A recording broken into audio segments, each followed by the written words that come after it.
Folks, welcome. Welcome to Return to Hideout number 322. We are back, ladies and gentlemen, boys and girls. Welcome to the stream. Happy Wednesday. How are you doing? Hope you are doing well. Hope you're having a great week so far. We've made it. We're here at the hump, and it's all downhill from here, folks. You made it through Wednesday. Congratulations. You might even be enjoying Thursday, depending on where you are. And the rest of the week, man, there's not much left. You can do it. We are back, folks. We are here second week after the Winter Cup. Some folks rejoining us for the first time since returning home.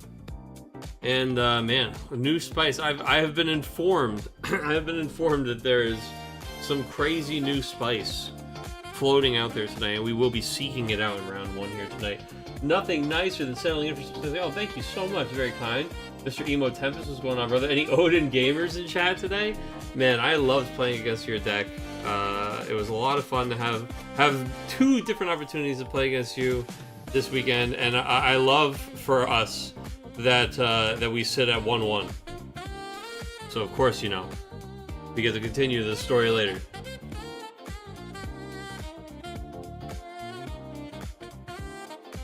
Alright, folks, let's go ahead and let's see what's cracking. Maybe there are Odin gamers out there today, but I do know somebody showed me a legend from an old enough set that it's in one of my F5 decks. So we're going to go check that out and see what we're up to over there tonight. Some nonsense.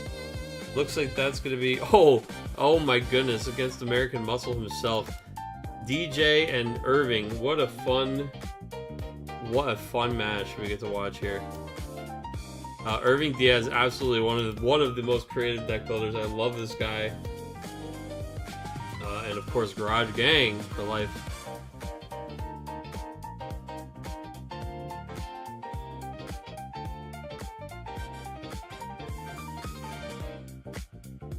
Are you going to see me in Kansas City again this year, whenever that is? Yeah, probably. I'll tell you, I had a really good time at the event. I was gonna say I had a really good fun. I had a really good time at the event last year. It is my goal to go to some of the Materia Cups that I haven't made it to yet. So like last year, that was my goal. Kansas was one I had not been able to make it out to yet. So there are some locations I have not yet gone. So I haven't gone to the Texas store or San Diego or Canada. So I'm thinking about potentially going to those events this year just to make my rounds and have attended all the different events. But we will see, dude. You know, always the plan is to try to go to as many of these things as we can, time and information allowing, right? Hopefully we get some info soon, and then we can make these plans. Really, the only thing that gets in my way is when I have to be at different events for work and stuff.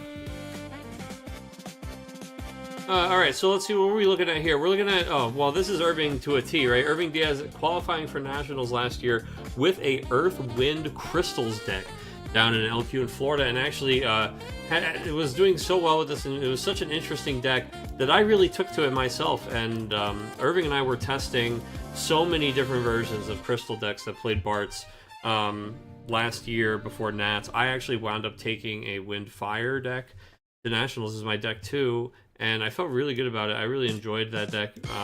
This card, Vaughn, is a card that I super slept on. I cannot believe that this guy's a common. This is a really, really powerful card for a deck that's generating a lot of crystals. So, for example, Irving is sitting on 4 crystals right now, and he has his Vaughn on the field, which means that he has a board wipe, just park, the same way that you would with Cyan, right? Except Irving didn't have to go into fire here to get there. So, Vaughn can spend 2 crystals, deal 4,000 damage to all the forwards the opponent controls, and whether or not he has the special in his hand is irrelevant as long as he has 4 crystals. He can do that twice for 8,000 damage to the board, but he does also have Life of Crime as a special, where you could discard another Vaughn, you could spend another Vaughn for Life of Crime to double the damage he deals this turn, so you actually can only spend 2 of the crystals to still get the kill if you want to use a card from hand instead. Plus you've got Lucio generating 2 crystals every turn, and this kind of gets out of hand pretty quick, something that has to get dealt with. And this wide board for this Water Lightning deck is maybe going to be a little bit frustrating. I know this Monsters deck is trying to do the thing. Greg with the Submarino, thank you so much, King. Thank you so much. Let me go ahead and get the names up on the screen. I just realized they are missing. Greg, you get anything crazy out of your box? Your boxes? Tell me we had a big W. Alright, let's see. Player 1 on the left, we got this DJ Brock. Oh, look at that. He was already player 1 on the left. Solid pulls. We love that. We always love that. Mr. Irving Diaz. Hey, we like good cards. We like good cards. We like turning nothing into something, that's for sure. Alright, let's go like this. Boom. Boom. Oh, those EXs are coming in just the way they're supposed to, huh? Ba-ding! There's Odin on damage 5. Escorting Lulu to the discard pile. Oh no, escorting, sorry, Edge to the discard pile. We're actually using Edge's ability to play him on the field from the discard pile. That's why we didn't attack with him yet. Love that. Love that play coming here from Irving. So the Edge gets killed by Odin, then we play him back on the field with his crystal, and we give him that haste. And then we're just saying GG. Looks like we're just giving that one up. He is showing the Kepka, so this is what my man showed me today. He goes, I'm trying this out, and if it works, I'm ordering 3 in foil. And it's just like interesting because he puts the 3 monsters in the break zone, I guess, and then breaks one day, but I don't know, man. We'll see. But very cool. I love this from Irving. I'm interested to see what tweaks he's made to it with the new set, because right now, so far, it just looks an awful lot like the deck that he qualified for Nats with last year, but I bet there's some new stuff in there from the last set. Howdy, returners. Oh, good morning, Mr. Sire. How are things over there? Happy Thursday for you. Alright, we're going to the next. Let's switch tables here. That was quick, actually. That was supposed to be the spice, dude. He told me, he just sent me a picture of the Kepka. Let me tell you, he just sent me a picture of this Kepka. And when I came to the game and I saw that he was pretty much just playing water lightning monsters, I was like, oh, uh-oh. That's not that I don't consider that exciting enough that you should have,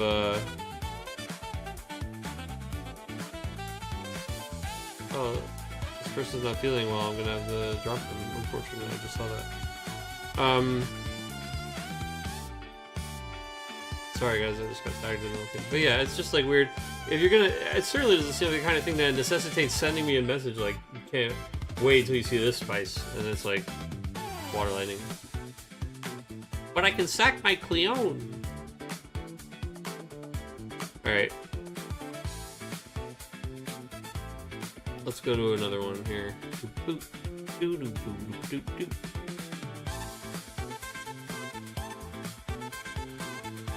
Absolutely cooked, dude. Yeah, Irving fucking would get you, dude. Especially with that crystals deck. Just zoop him. Alright, let's see. What is who's doing what? Connor has the bye. Brian versus Logan. Let's go see that game. That's table 3. That could be a finals depending on the week. Logan had that really awesome run with mono lighting last week. I wonder if he's running it back. In fact, it does look like he is running it back. So mono lighting enjoyers, take notes. Logan won last week with mono lighting. He said that he triggered the Arden. That was our spoiler last set. He said he triggered that card a crazy number of times. It just felt so good. I don't blame him for running this back here. So let me get Logan on the screen here. Player 1, player 2. I'll take which category 4 deck is Brian playing for $200. Yeah, of course, absolutely. Oh, he's not, dude. Oh shit, you lose your money. He's playing Ice, Fire. Very cool. Ice Fire Warriors. Celteus getting a little play here, getting a little action and something that isn't very stale. He's so excited. You guys remember how this one works? You remove remove a number of fire and ice cards. Sorry, it's not, this card's not boring. I'm a sleepy boy today. Celteus, you remove cards from your discard pile that are fire and ice up to 5, and then you reveal the cards from the top of your deck, top 5 cards, I believe, and you can play a card That's cost is equal or less than the number of cards you remove from the game. So he's going to show 5 forwards. Or no, he removed 5 forwards. Sorry, now he's going to reveal the top 5 cards. We're trying to play Joseph. There he is. So we hit the Joseph. Oh, maybe we're just going right for Jill. Okay. Oh, let's play it forward. Sorry, Joseph's a backup. I was like, this is sick. I'm like, hell yeah, we play the 5-drop, we search the other guy we play with. Feels so good. Jill entering the field, choosing the same number of characters as the job icons in your break zone or job icons you own removed from the game. Dull them, so we'll be dulling Alphino. We're actually responding by using the Alphino to pay for Odin. Oh my goodness, Odin, how cheap is he here? This is our discard pile. 1, 2, 3, 4, 5, 6. Oh my god, he was literally already 1 CP. Already 1 CP Odin. So we just cook him. We cook him with the 1 CP. We blast it.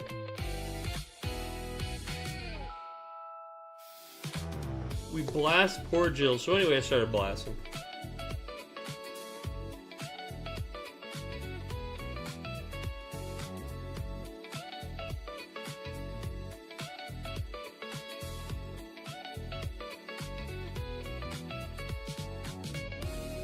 We got lightning here. Lightning limit break, and what are we just gonna choose the Odin? Yeah, why not? Yeah, pretty gross when the Odin's already done a 1. Lightning limit break, grab an Odin.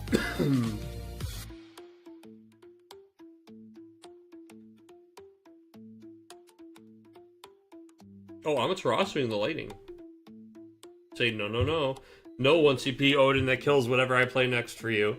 I would rather spend the Ama here, not so much because killing lightning is good value at all, but we're Amaterasuing so that we can actually play something this turn and have it stick. Hate Sith, now we're going to just, it's just an Odin. We had one anyway, so I honestly think the Amaterasu is not worth it. Especially if you were just going to play Kate Sith here and you weren't going to play like... I mean, you drew the Kate Sith for turn maybe, right? So you didn't know you were going to play it here. It's likely. Oh, never mind. He definitely drew it for turn because he pitched everything for the Ama. But I don't know about that Amaterasu. What do you folks think? So the Amaterasu stops him from getting back the Odin, right? But like, it's not like it's his only one of these Odins. It was in fact only the first of the discount Odins that he saw. So uses the second Odin, kills Celteus anyway, just kind of for shiggles, you know? Like, we don't even really care about Celteus, and we don't really care about Lightning. The bodies, these guys are nothing. They already do their thing. So the Amaterasu and Lightning, I think, is a little sus. And we cast Odin on the guy so that we don't get the Odin RFG, sure, whatever.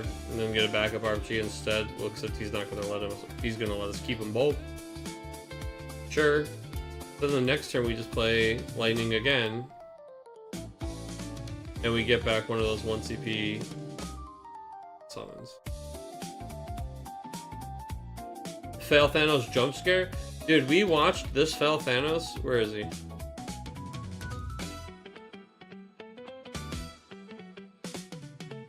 I don't know where he went. We watched that guy kill 4 huge Earth Forward. It's in hand, okay. We watched him kill 4 huge Earth Forwards with that yesterday. His opponent was literally playing Final Fantasy 15 and had the full boys assembled, dude. We had Noctis, we had Gladio, we had Prompted, we had Ignis, we were taking pictures, we were cooking dinner by the campfire, we were playing King's Quest or whatever the fuck they play on their phone, we were fishing, we were riding Technicolor chocobos, and we were eating cup noodles. And then Fail Thanos came along and he said, we're not going to finish this game. And then he obliterated the Final Fantasy 15 characters.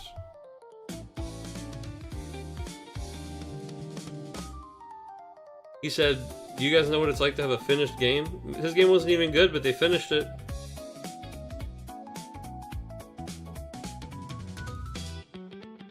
Alright, so Irvine's terrorizing as he does. This guy's just a very efficient, good card. I tell you, I died to this card one time in a tournament because my opponent literally just played it 3 times in a row.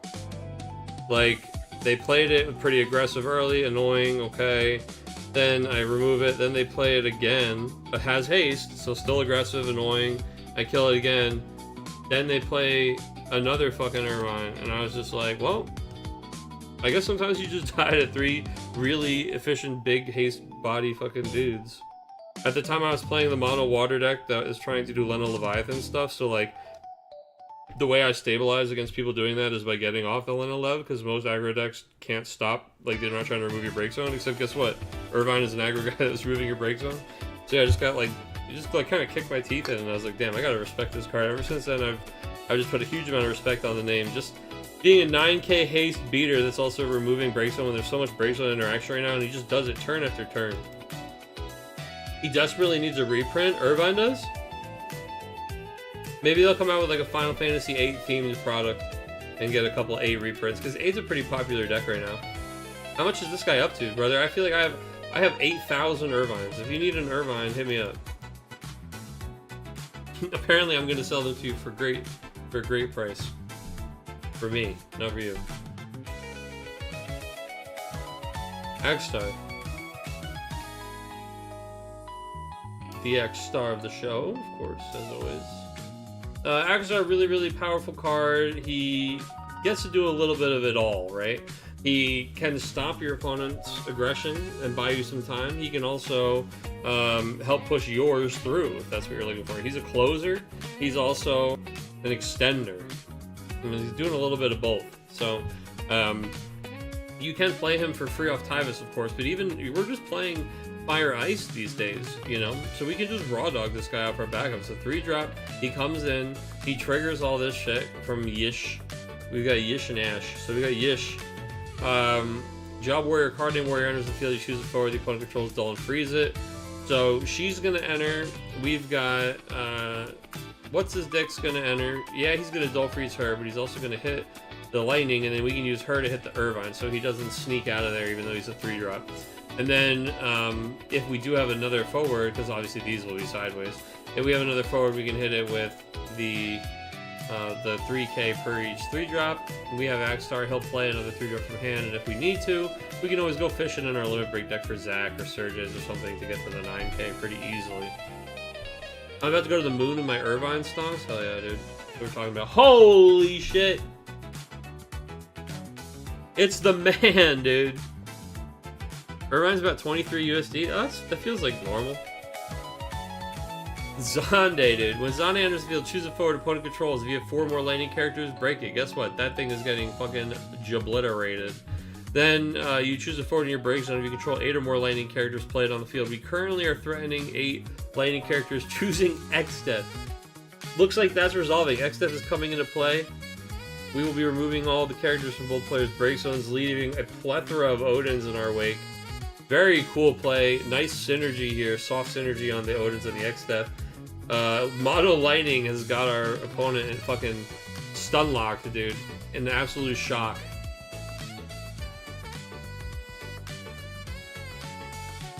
I'll tell you what, dude. Logan's got people out there. Logan's got people sleeving lightning cards, huh? I see you. I see you, dear viewer. I see you. I see you. Look at this man. Mono Lightning on an absolute tear. About to go on his 4th straight win here. Well, this is not round 4. It is the next week. But this is no slouch of an opponent. And I'll tell you, Brian, not that Brian's Final Fantasy 4 decks and him piloting them aren't a terrifying labyrinth on their own. They're plenty powerful and proven time again. But he's playing a very staple meta archetype here in Fire Ice Warriors. And Mono Lightning just kind of doing its thing. Now we are doing some weirdo. I mean, it's been like Celteus, and now we're seeing an Iron Giant, and we had like a really. I think that Amaterasu was really bad. I think the Amaterasu, like spending all the cards we spent to have it, and then going to like almost nothing, we were in kind of top deck mode for a little bit after that, and top deck mode against a guy that can just point and kill at everything you do. If you do things one at a time, we really needed to kind of make that overwhelming turn. We need to sculpt the hand and have like a really powerful turn. So that's what we're getting to now. Finally, Axstar is coming in and doing his thing, right? So we played the Iron Giant first to get the Axstar to get a little more juice. Axstar comes in, Jill comes in. We're dulling everything. We're freezing everything. Now we're gonna 3K the Zonde. We're feeling pretty good, right? We did the thing. Now here's the problem. There's 10 cards left in our deck. Okay, that's the problem. The problem is we have 10 cards left in our deck. The problem is our opponent still has some limit break. The problem is our opponent has 6 cards in their hand. The problem is we have 1 card in our hand, and it's all on the table, dude. We've got nothing. There's no little trick that we're holding up. We've got a fire backup that doesn't do jack shit, untap. You know? If our opponent has literally anything, we don't have enough time to win the game. Oh, look! Oh my god! There he is! Hey! There he is! Fel Thanos says, guess what? Why don't you just go ahead and clean that up? Why don't you just sweep those off? Hey, anybody here ever been to the boardwalk, like New Jersey, or down the shore, and play one of those games where you put the tokens on the counter, and they've got the counter painted? This is like mom, pop, sis, bro, aces, spades, you know, diamonds, hearts, all that shit. And you put the tokens down, and they spin the big wheel, and something comes up that's not your thing, and then they just put their arm on the side, and they just sweep all those fucking coins away. It's like when the dealer, dude. The dealer hits, the dealer wins. Everybody loses. You just see all the chips just get fucking swept away. Why don't we just go ahead and just tuck those over here for safekeeping? And you just feel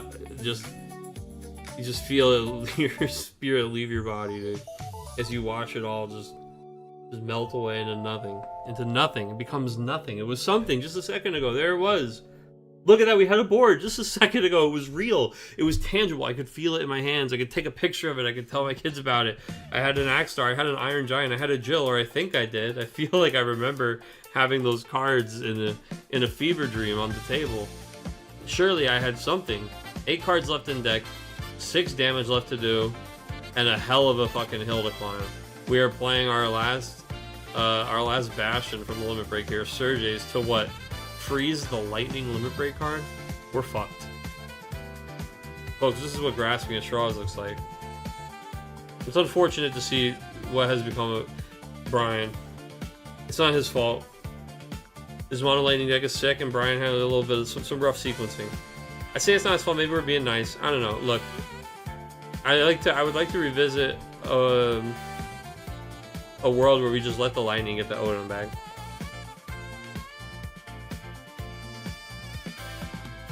It's really tricky, right? Because Brian's not wrong that he needs to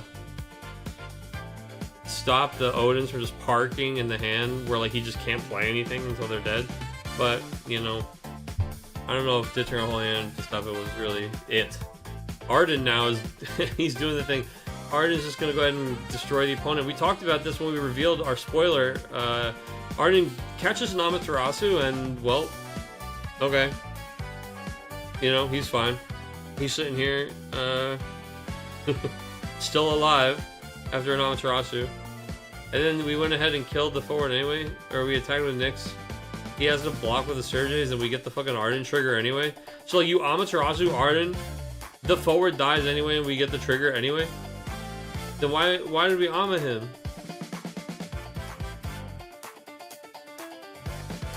For why? I'm confused. Vincent, okay. Bring me back to the Alcid Onion Night days, brother. We say, hell yeah, man. We'll play a little F5. You can get a little Alcid Onion Night action going. They're in Alcids were like $40 a pop. These guys are complaining about $23 Irvines.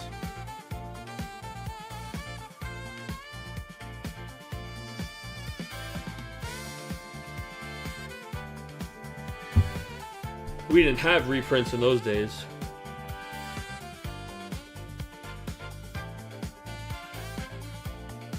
The Maria backup, dude. Maria and Minwoo. I sold so many Marias and Minwoos. They're really two of my favorite backups of all time.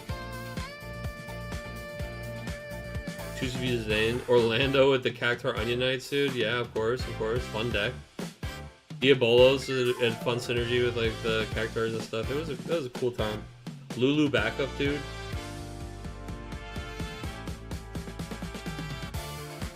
Rain Dog in chat. What's going on, Rainy? Yes, I also tried to make Maria work long past her prime. Long past her prime.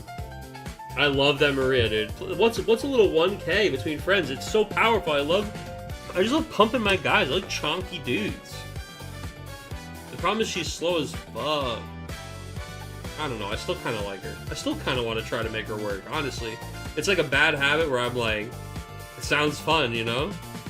It sounds fun, doesn't it? Rainy, doesn't it kind of sound fun to try to... I mean, we're not going to have a good time doing it, but kind of sounds good, right?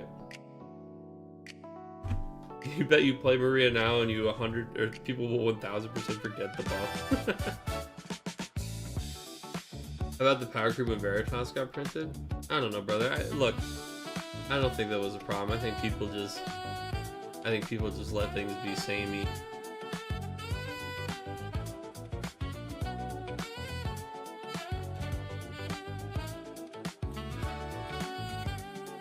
Dude, well, you know what's funny that you say that, Kronos?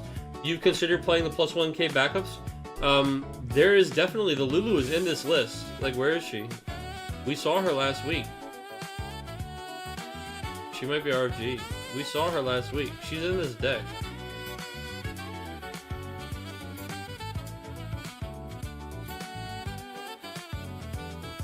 Somewhere. I think she's still in the list. Yeah, our man had the Lulus in the list last week.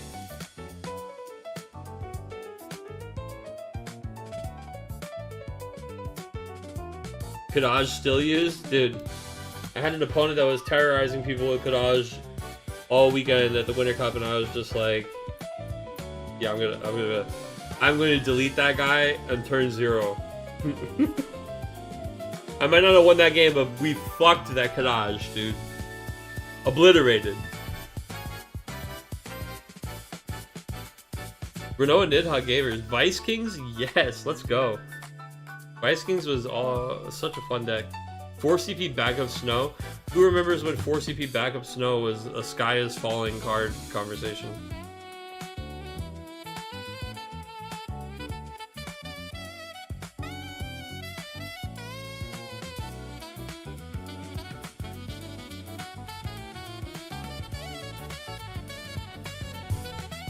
And that's going to be a good game there.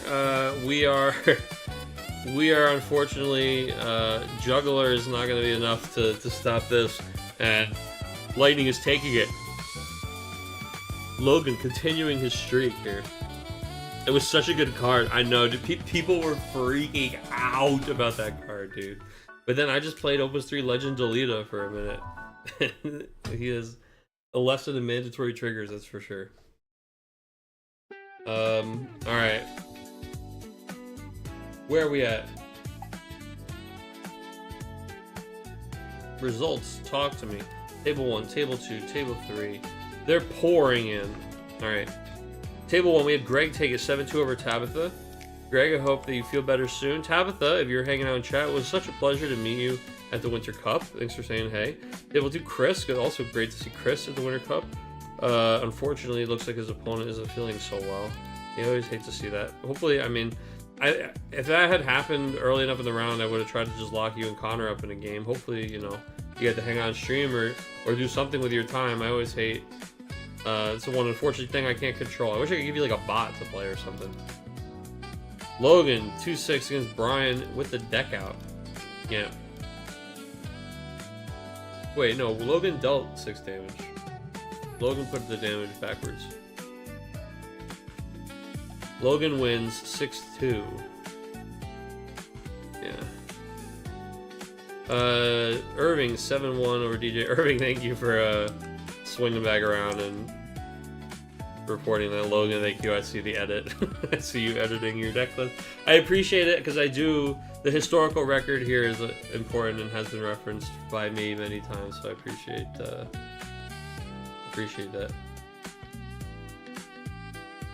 You're playing Opus 1 guy. Oh my god, like Earth guy? I can't be dull.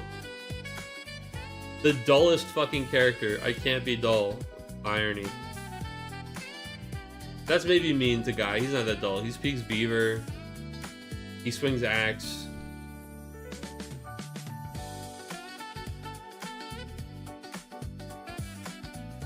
Who's that sexy looking paladin in full hammam? Oh, sorry. Technically, I've got a Yagudo headdress on. Damn, dude. Damn. Anyway. 5. Joe and Brendan look like they are still cooking. So let's pop over to table 5. We've got 9 minutes left in the round.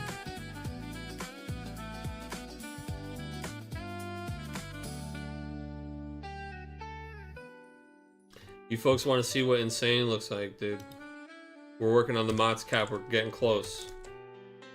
Look at our job levels. Look at that. We're crushing it. Alright. Table 5, we're there. Let's go. Alrighty.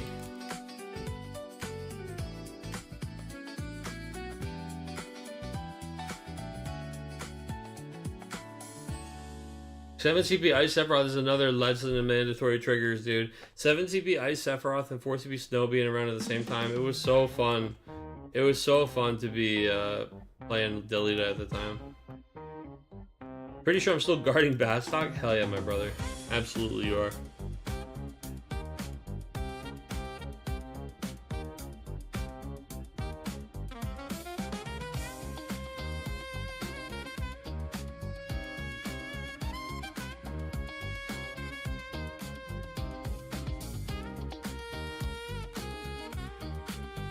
Jenny and the Lock, dude, for the razzle dazzle. These fucking Shiva gamers, bro.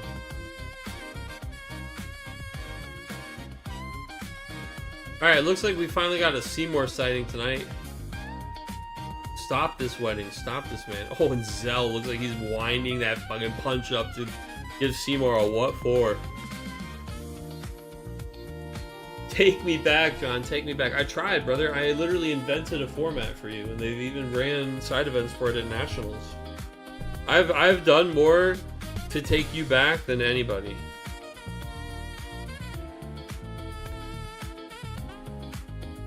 Besides building you a time machine, my man, I've done as much as I can.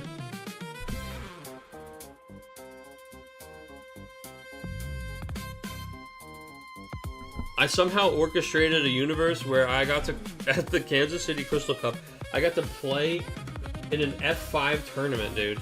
The joy of my life, getting to play against a classic old head, dude. I got to play against Aaron Wiseman in the finals of the tournament where we were playing cards from 2018. And I got to do that last year. Incredible.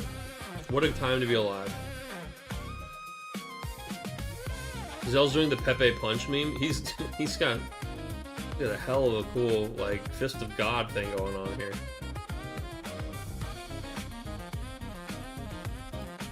I'll tell you what. I played this card one time, and I love it now. This is kind of one of those cards where it's, like, you play it, and you kind of walk yourself through the text, and then you're like, damn, dude, this card's sick. I mean, he's doing a lot, right? He's got the EX first of all, which is always like a surprise. You're like, oh shit, I think he just kills that guy. Yeah, when he enters the field, you choose any number of forwards, and you divide 5,000 damage among them.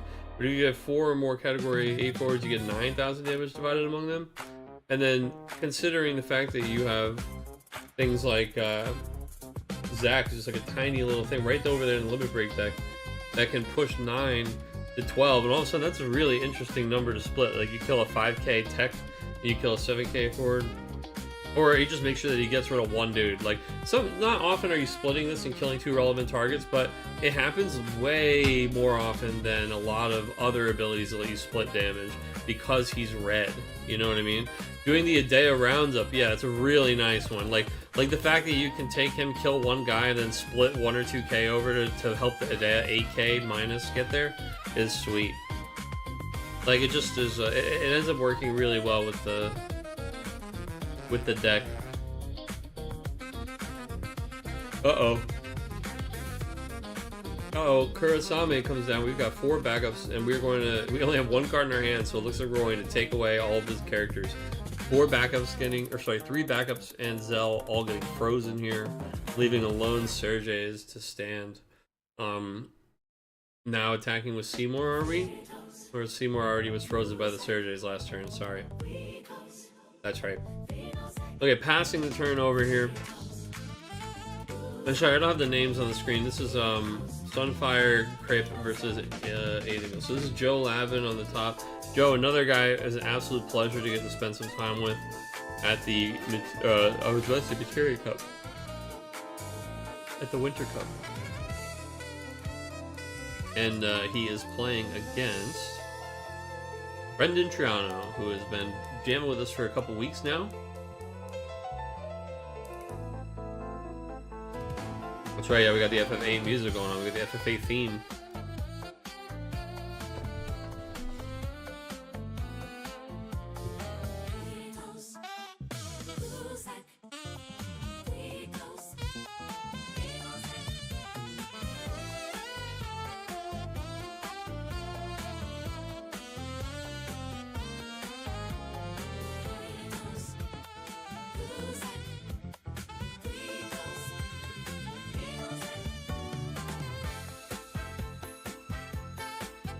Take me back.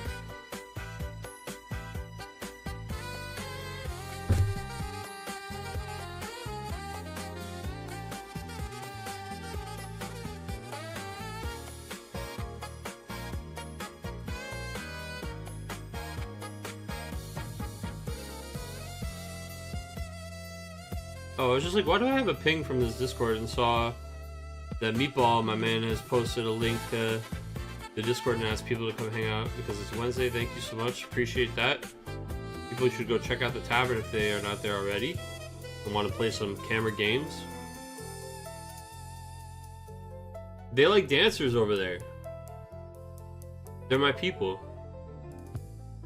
As the guy, as the dancer guy. You know, I love doing the thing. Some random person just invited me to a party and find myself. No.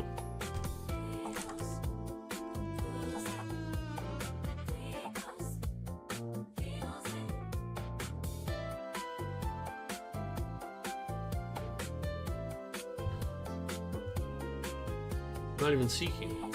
Maybe they got the wrong guy.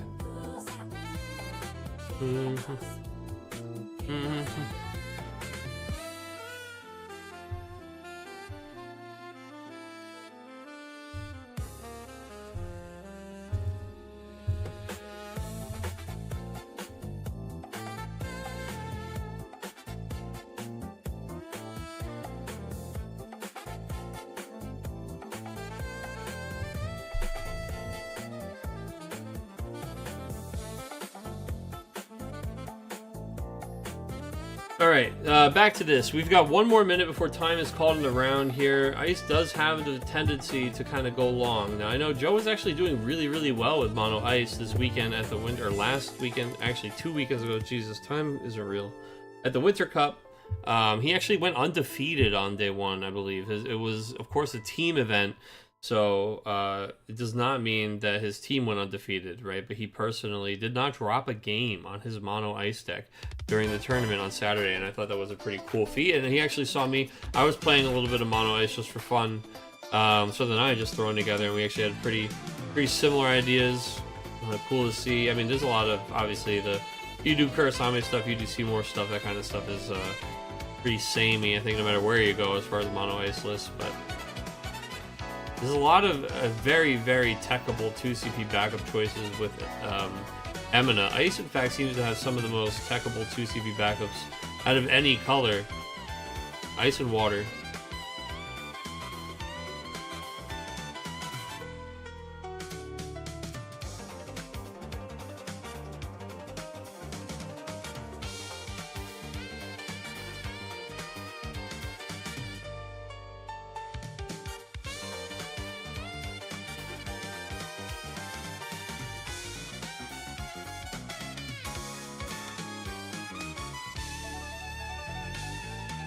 Surge's coming in for the swing. We're so out of plays that we're trying to sack Surge's so that we can play another Surge's to freeze the Seymour, and it's just not gonna work. That's gonna go through. Maybe that was a Giga Blow. We just got a 3 point of damage, but I really do think we were trying to trick our opponent into a block there to freeze the Seymour with Surge's. Joe stopping himself and taking a second. Let me call time on these guys, by the way. Joe stopping himself and taking a second to be like, why is he attacking with this guy?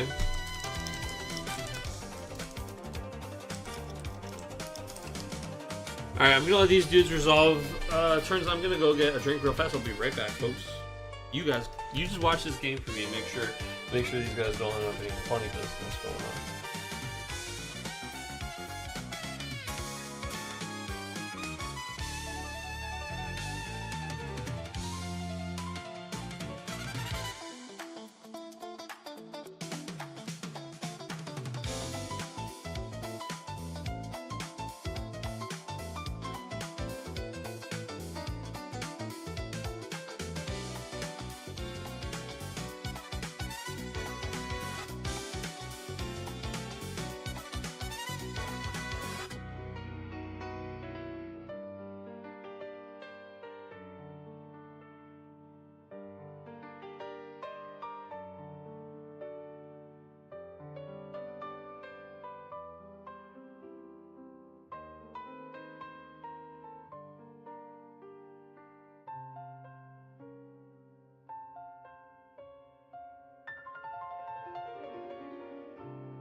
Okay, folks. I'm sorry about that. I'm back. Where are we at over here? Where are we at over here? How am I driving? I missed the sub. Thank you so much, brother, for the subarino. Appreciate you and your support, as always. Look forward to getting to see that mug soon this year.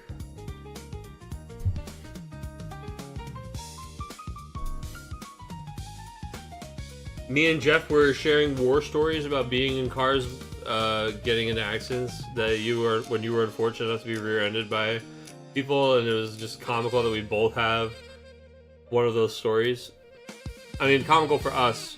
I mean, it's probably funny for you to look back at, but definitely not funny for you. Yeah, brother, exactly. Yeah. It looks like this one's over with Joe getting there. Very cool. All right, we're pairing the next round. I don't know, man. That was some bad karma. The White Castle thing is just still so funny to me to this day, dude. Like, that she just goes, she just goes to get her fucking food. Like, yeah, I'm just gonna go get the drive-thru now. Like, to make the decision to hit and run, but then to just like, to stay at the scene of the crime and get your fucking food from White Castle. Oh my god. Alright, I gotta drop somebody who wasn't feeling well. That was, I believe, Alex, who did not post it. Where did they post it? Where did they post it? Registration. Okay. That's okay. We won't hold it against them. Alright, next round. Brother, if I wasn't there, I almost wouldn't believe it. If I didn't have that shit on video, I wouldn't believe it. Alright. This is the registration channel. There we go. What the heck is this? This is Eyes on Me or some shit?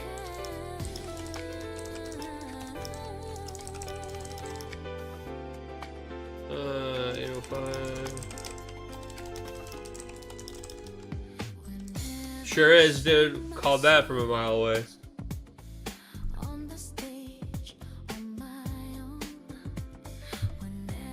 I mean, it's like the song with the girl singing from Final Fantasy 8, but you know.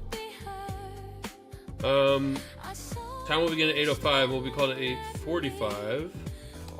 Players may begin when they are ready. Oh, folks, where are we gonna go? What table?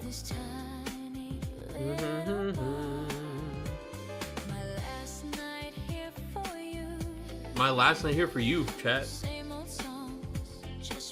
Just once more.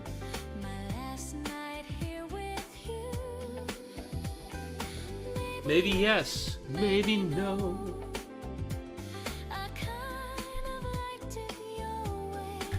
Pairings are up.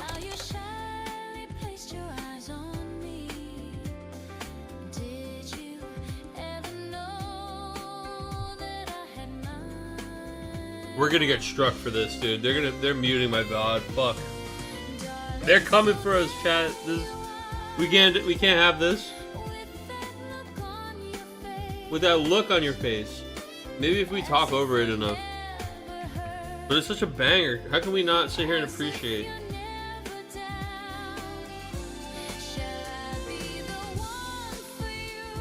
Sure.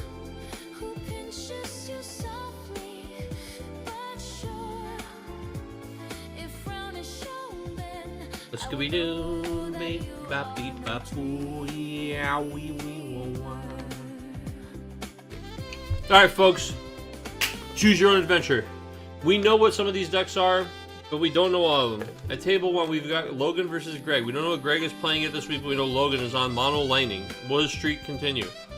At table 2, Connor Finnegan. We don't know what he's playing, but Irving Diaz is on Crystals. Earthwind Crystals. Then at table 3, we don't know what Chris Janis is playing, but Joe Lavin's playing Mono Ice.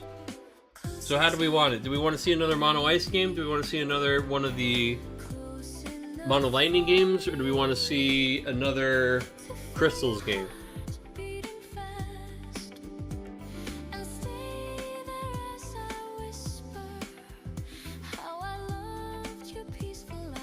What do we got? What do we got? What do we want? Nobody wants anything? Okay. We're gonna go to table 2, I suppose. See what Chris is up to. Maybe we get a little mono win.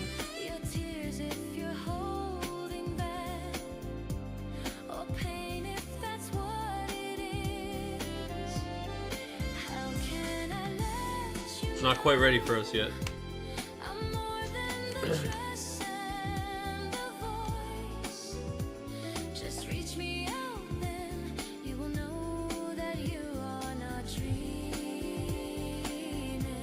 Folks, oh my goodness. We got anybody hyped for Resident Evil 9 in chat?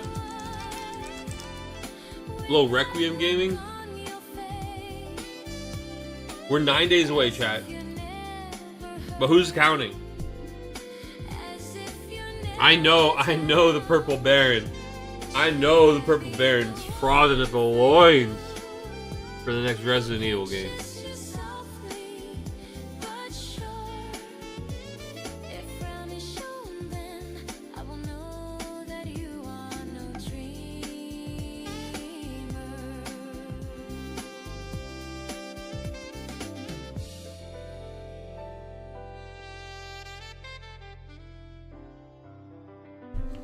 Alright, well, now that we've had our song break and karaoke hour is over, Table 3 looks like the game is up.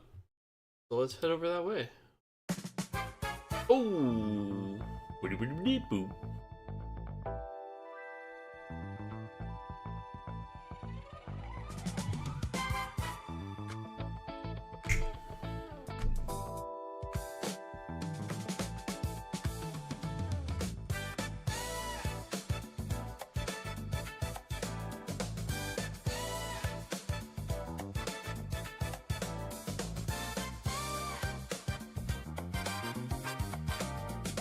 Alright, let's get the game on the screen. Let's get okay. We're here.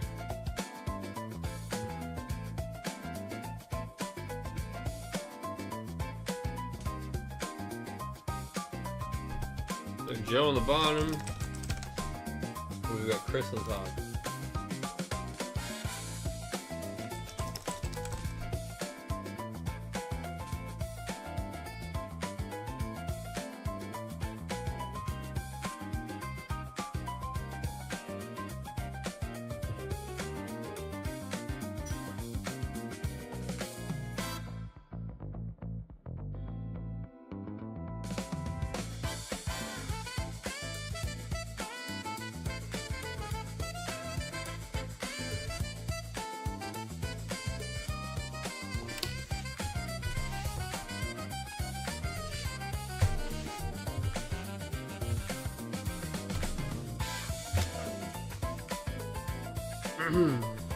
Alright. Oop.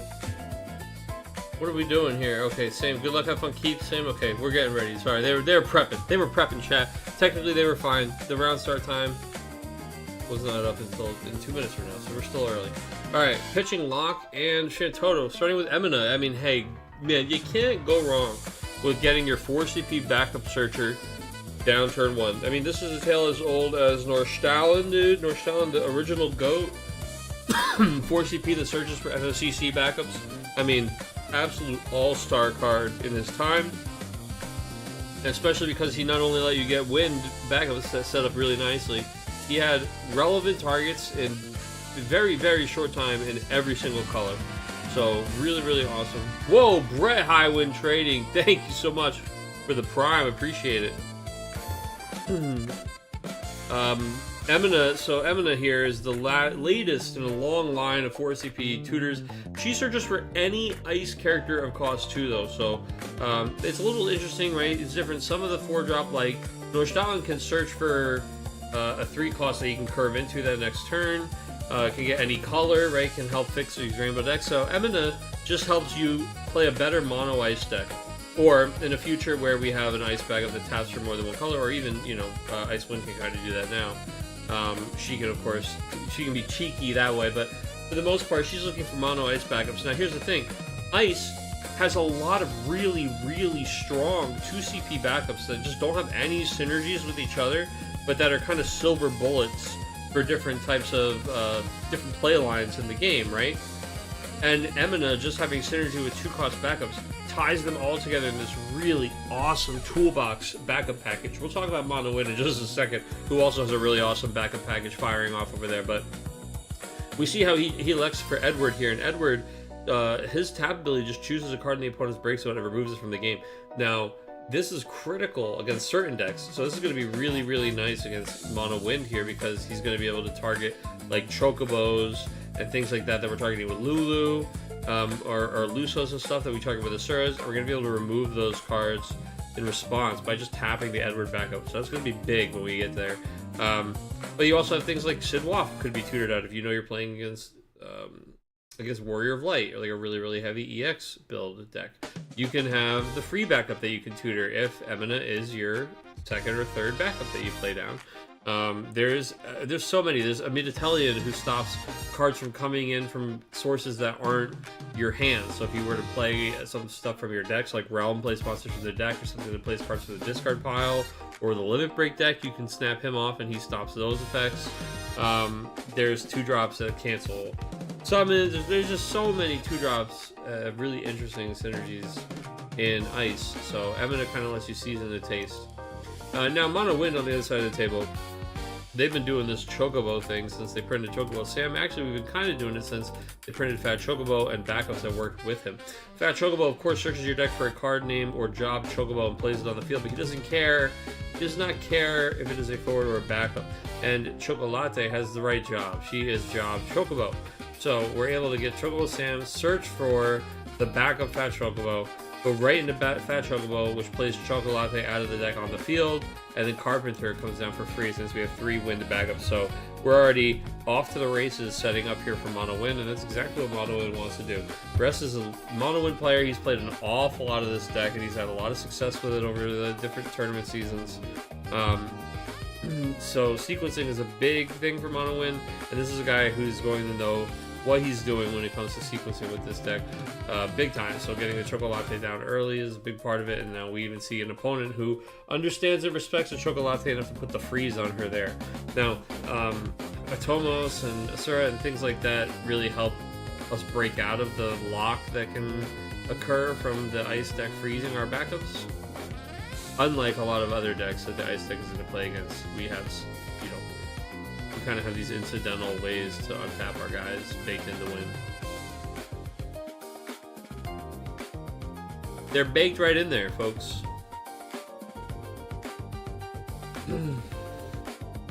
Oh, we missed a draw. Oh, they missed a draw. It says forgot the draw. Yeah, draw. Okay. Oh, the G deleter draw. There's something wrong with this G deleter.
Okay, so we play the Kate Sith here. So Luso as a setup for rest, he is just keeping more cards in hand, plays Luso, searches the deck for that standard unit, gets another, oh, actually, we did not get the free play Carpenter, we got this Waymage. Waymage lets us discard a card, choose 3 cards in the opponent's gravestone, remove them from the game. And if the discarded card is a water element, we also draw a card and discard a card. But this is just going to be an interesting little... we don't actually have to lose the card, right? We just tap him and discard a card. So we could actually do this multiple times if we needed to with the Tomos on tapping it. It's kind of a neat little investment that we have there. A repeatable tap effect in Wind is something that the deck is really, really happy to see, especially a tutorable one. So that's interesting because we're going to be able to remove... It's 3 cards at a time. Yeah, well, actually, we could probably stay pretty on top of the buyback Shiva. So the 1 CP Shiva, of course, is notorious for continuously reappearing in your opponent's hand over and over again, as it has the ability where you remove 4 ice cards from your discard pile from the game, and you can add the Shiva back to your hand after you cast it. But we're going to be able to remove those cards from the discard pile on both sides here, from the Shiva removing them, but also from White Mage removing them, and that's going to dry up that supply really quickly. And I think that's going to be a really interesting kind of counterplay here to this Shiva wreaking havoc in this matchup.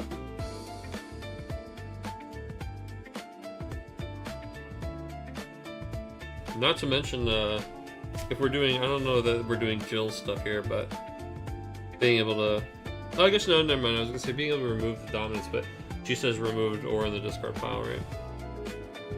I'm trying to think of other things that the ice deck would care about them being removed from the game. I mean, obviously, Terra can get you summons back, so summons are the #1 thing, like interacting with them, and then just in general, reducing the effectiveness of the Shiva summon by removing cards from the discard pile seem to be the 2 good angles here. Obviously, this is a card that has a lot of utility in a lot of different matchups. That's just the specific angle it has here.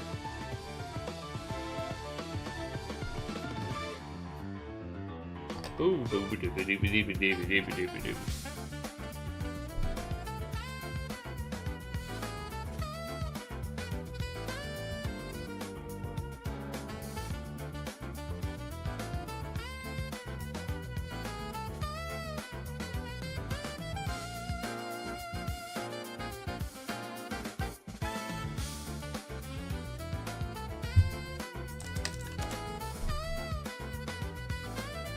Bum, bum, bum.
Alright, sorry folks. So Rosa, we're about to do Storm Turn stuff, so let's see how we go here. We're playing Rosa first now, Zidane second. Oh no, sorry, it was the Tomos, then Rosa, now Zidane. Triggering Rosa, untapping all of these backups.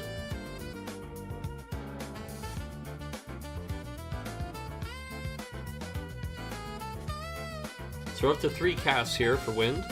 3 casts, only 2 cards in hand. Might just be calling it after another efficient play. It depends.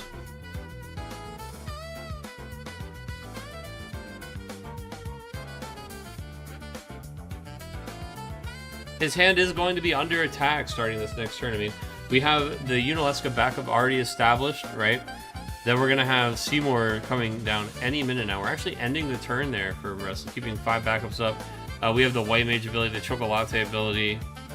Technically a pump from Fat Chocobo, right?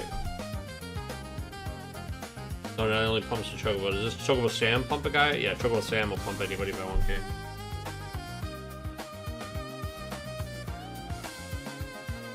That's not nothing. I mean, not that we're trying to trade Rosa into Kate Sith here, so that he can play another Kate Sith.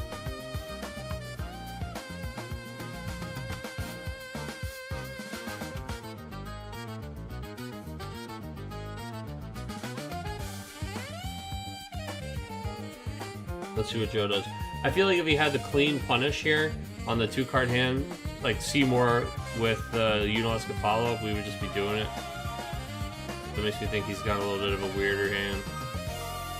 Oh, I guess we do already see 2 Seymours in the discard pile here.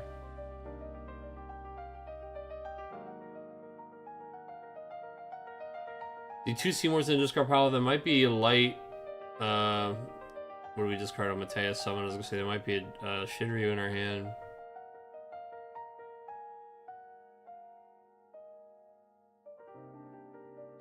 We are using Unalaska's ability by pitching Mateus and saying discard. We see rest discarding Dryad. Chantoto, interesting. We're gonna get back Seymour. So now our opponent is down to only 1 card in their hand. Chantoto just costs the 1 CP. So we get Seymour back.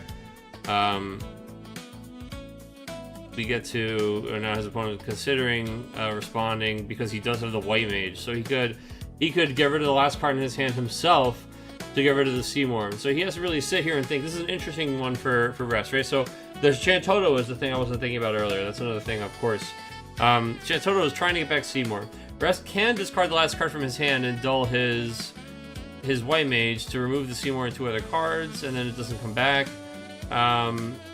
So he has to think about what that Seymour looks like. If the Seymour does come back, it's going to be tapping 1 back, pitching 2 cards. Then Seymour comes down. Then Gene Leader is going to get tapped for the effect. And he's going to lose that card from his hand anyway. So he can make his opponent pay for all that. And then still just discard the card to White Mage's effect to remove a different 3 cards from the discard pile. Then, what the other effect is, if it's going to be a dull freeze, well, Tomos and Rosa will undo that on the backups pretty easily, and Rosa can pay the one to not get targeted by the abilities, so it's probably going to be less effective than it would normally be. So I think Rest is just think, yeah, go ahead, get the Seymour, man. Pay, you're going to have to pay really awkwardly for it. I don't really know that it's going to be so backbreaking for me. There's a world where you don't play it, and I actually get to keep this card in my hand because it's so weird for you.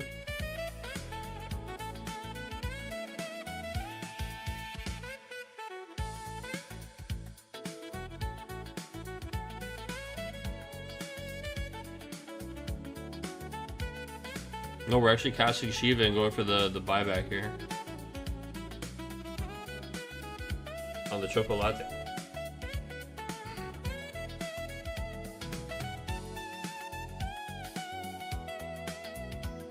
So you remove the 4 cards as an extra cost. That's very important. It's during the cast of Shiva, so they can't respond by removing things. It's not if you remove 4.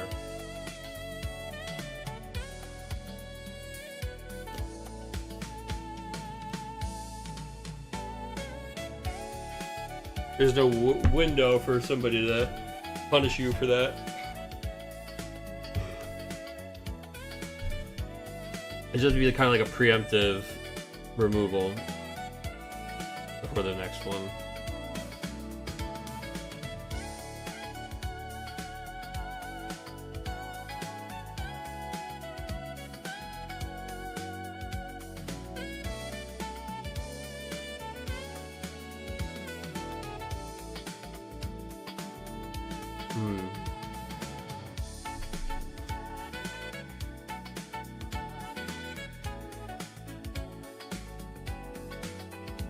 So he was gonna play some Limit Break and then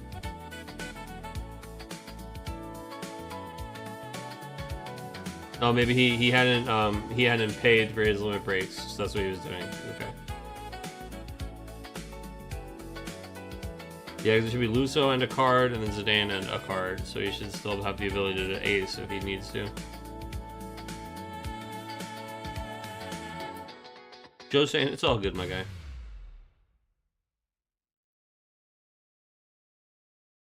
Octagon's weird. We know it. We know it. We know it. Ooh, better to me.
Alright, Rosa is attacking. Look at her getting in there, dude. Ace clears the way. Now, Ace, of course, from the day he was printed, he's a mono-wind standby here. When he enters the field, 1,000 damage for each wind character to all forwards that the opponent controls. So nice one-sided board wipe there. We've got 5 backups, 2 forwards other than Ace, and the Atomos. So looking at 9k. This is going to be a clean sweep.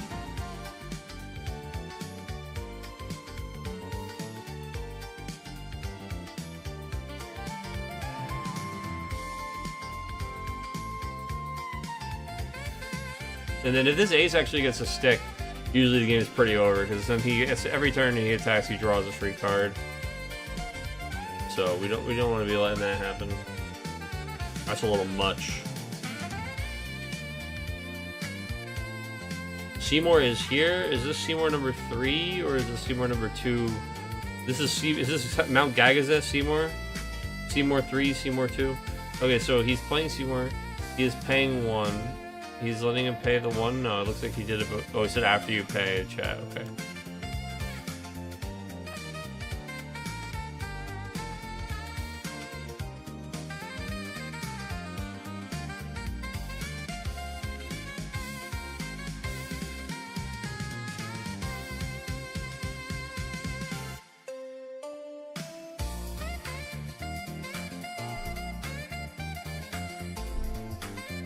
He said after you pay. He's like, well, who said I was going to? It's like, yeah, okay.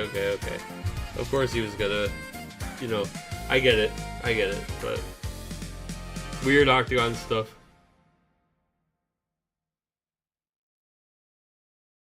But yeah, should have given him the opportunity to pay, not hit the Fina and then said after you pay. But it's all good. It's all good.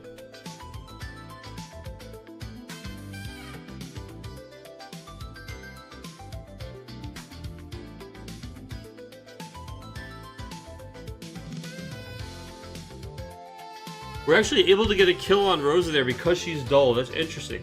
I wonder, you know, hindsight's 2020, but maybe attacking with the Rosa, knowing Seymour is potentially coming down and removing our ability to protect her. We just maybe don't have to right there, right? We can just hold off. Dryad is gonna just cook this Seymour on the next turn here, yeah. And he goes, ugh, I am going to remove 10 from the game. Wow, okay, yep, we're going for that draw, too, because we desperately need more action, you know. This is exactly the kind of thing you want to see as when trying to claw back from Mono Ice, taking your hand away and freezing out your backups, right? You want a 2 CP card that's really more than the sum of its parts, so it's giving you that, the kill spell for really cheap. 2 CP, kill that guy on Dryad. Then, by removing the 10 and drawing the card back to hand, you are not drawing that card back, but getting a card back to hand. You're able to kind of, you know, do something without losing resources. You're able to still store resources here. So they can't just take them all away from you, because they're sure going to try. But Wind is punching through. Wind happens to just be equipped with an awful lot of cards to say to reactivate their stuff, reactivate their guys. I mean, the discard from their hand hurts a lot from Mono Ice, but the dulling and freezing of characters is much less effective at actually locking them down.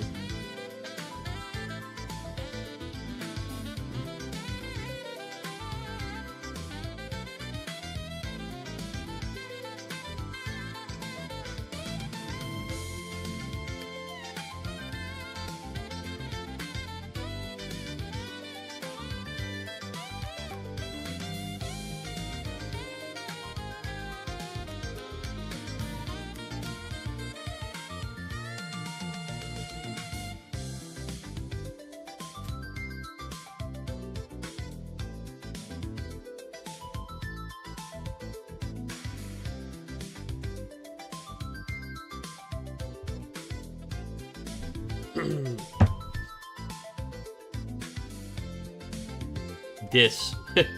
Which card? This card. Dis. Unalesca just farming cards from hand now. But the thing is, we are sneaking the damage through, right? So, Joe is not up on cards in deck. He is not dealing damage. He's not establishing a board. He's having his stuff removed. He's getting chipped at. And he's not able to fully lock down rest here. So he's actually... oh, I didn't click the button to put the names up. Sorry, guys. He's actually riding the struggle bus a little bit here.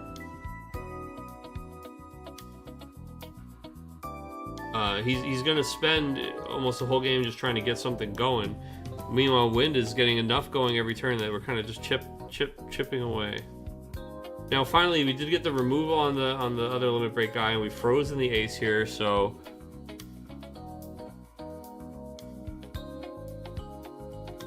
hopefully we have a turn off from attacks. But of course, ace. There are many ways for us to reactivate our guys.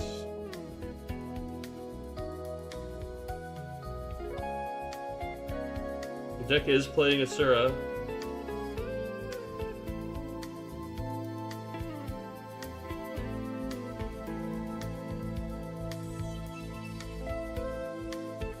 No, maybe you don't have to. I mean,